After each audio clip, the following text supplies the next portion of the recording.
Hello, welcome to my channel, Another Bibliophile Reads.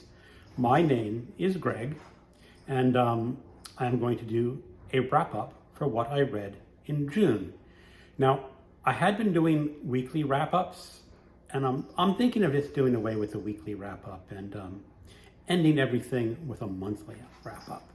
So a lot of this might be a bit repetitive. I'm going to go through it rather quickly, especially on some of the titles that I have discussed before. So I am also doing still on my 55K page challenge, where I've challenged myself to read 55,000 pages in print, digital, or audiobooks. So when I go through my books for this month, I'm going to start with my DNFs, and from my least favorite to my favorite. I had 3 DNFs this book. The first was Dead Silence by S.A. Barnes. This is a science fiction novel about a salvage team that discovers a derelict, and I just got disinterested at page 72. The second DNF was Remote Sympathy by Catherine Chidgey. She is a New Zealand author writing about the Holocaust and World War II, and about a Jewish man who thought he had invented a machine to remotely reduce tumors. And I lost interest about 100 pages. The next DNF was The Sacrament by Olaf Olafsson. It is about a woman, she's a nun, who goes to Iceland to review a scandal over there. And I just got disinterested at page 118. And my least favorite book of the month was The Vanishing Men by Max Brand. This is a Western read for June on the Range. I finished it, but just barely. Just no interesting characters, no interesting writing, just plain dull, dull, dull. Second was an audiobook that I read for my in-person book club. I'm going to be doing a full review of this. And it was The Summer Wind by Mary Alice Monroe, and it is chick lit. Yes, a man read chick lit. That's why I need to do a full review, but I didn't like it. The next was Wieland by Charles Brockden Brown. That was the very first Gothic horror novel written in the United States. And I am glad I read it. It is has its place in American literature, but I was just very nonplussed about that. That was an audiobook. The next was also an audiobook. That was Dr. Thorne by Anthony Trollope. I really liked The Warden and The Barchester Towers, which are the 2 books that come before this in his Barchester Towers series. And this one, it was just okay. If you're going to read the Barchester Towers series, you're going to have to read this one, and it's fine. It's all about inheritance and money, but just didn't excite me. The next was kind of a disappointment. It's called Nailed by David Fitzgerald. It is a self-published book on history discussing, was there an historical Jesus, or is he entirely mythological? He comes down on the mythological side. I think he has a few gaps and does not quite prove his thesis, even though I'm very sympathetic to that way of thinking. And I'm also thinking of doing a full review of that book. Another next one, and these are getting the books that I start thinking are pretty good. The Quick and the Dead, a Western by Loius L'Amour. It was an exciting little story, but that's all it is. It's just an exciting little story set out west. Next, I have done a review of this. This is The Secret World of the Sex Witches by Musadora. It is an amusing piece of fluff porn. Pick up a copy if you just want to chuckle.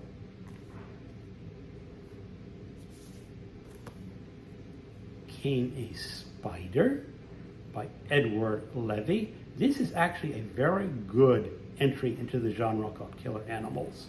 And these were animals go on the rampage and kill people.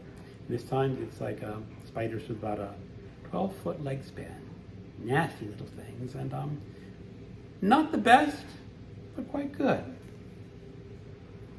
After that came Tartuffe. This is a play by Moliere.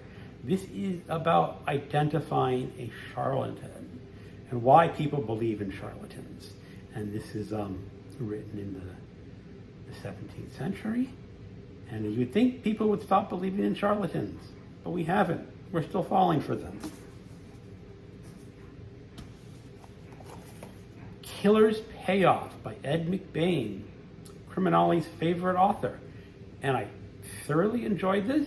You can read it I'd read this in 2 nights because I started it late and ended it early, but it's fun. I am going to continue with this series until I get bored with it. Gold by Rumi, the famous Sufi poet. And this was just a nice collection of poetry. Not everyone's going to be interested in it, but his poems are nice. I read this for Ancients-a-thon, where you have to read ancient books, and one little quote. I am blasphemous and religious, the wine and its dregs, an old sage, a young man, a child. When I leave this world, don't say I died. Say I was dead, then came to life. Say the beloved whisked me away.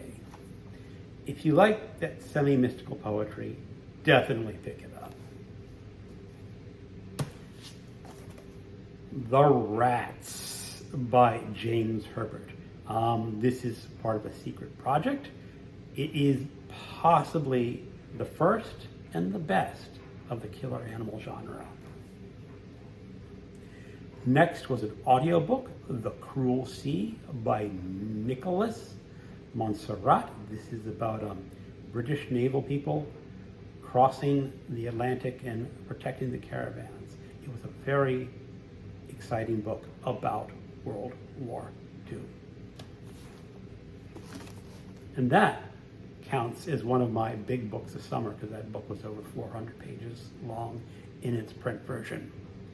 And then comes the Summer of the Snopes. And I read the Hamlet. This is the first of the Snopes trilogy. And it is kind of Faulkner light, but even Faulkner light can get a little heavy at times.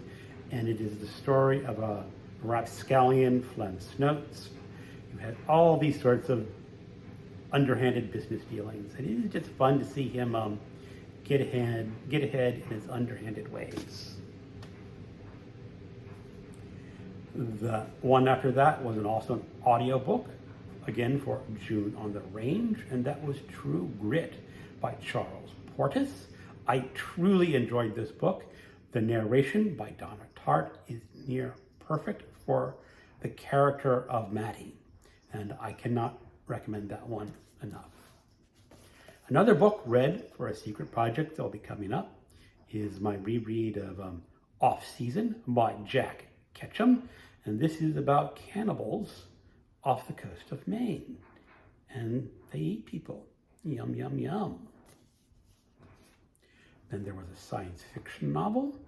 That was The Shrinking Man by Richard Matheson. This is a great short science fiction novel about a man who shrinks 1/7 of an inch every day. And his big dilemma is when he gets to 1/7 of an inch, what is going to happen to him on the next day? A fun science fiction novel. After that, we come again to June on the Range, and this is the Oxbow incident. It is the story of a lynching of innocent men. And I think this, I said this in my June on the Range wrap-up, this is an important book. It can speak to current times because this lynching happened because people refused to stop it. So even besides the themes, it's a good little book to read. And possibly my favorite of the month is Blood Meridian by Cormac McCarthy. I cannot stress highly enough how violent this book is. If you're at all squeamish about violent things, do not pick up this book. However, there are some passages of exquisite beauty. There are some unforgettable characters. You have the kid, the Toadvine, or not the Toadvine, just Toadvine, the ex-priest, and of course, the judge. So that was all the books that I read. I also read a large number of short stories. Most of those short stories, and I drop in books everywhere, came from this collection, Kurt Vonnegut's Complete Short Stories. I am supposed to be reading the stories collected in Welcome to the Monkey House. It just so happened that my public library did not have Welcome to the Monkey House, so I'm a little bit behind on those, and I don't know I'm finished. I'm not going to talk about all the short stories. My favorite ones that I've read so far are Harrison Bergeron and Welcome to the Monkey House, and what's the last one that I read that I really like? Tom Edison's Shaggy Dog. The rest of the short stories are okay. Couple that I really didn't like, but he's a decent short story writer.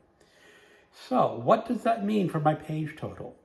Including the DNFs, the books, and the short stories, I have read 5,546 pages, and that brings me up to 32,460 pages for the year, which means I am ahead of schedule on my 55K challenge. Thank you so much for watching. Have a good day. Goodbye.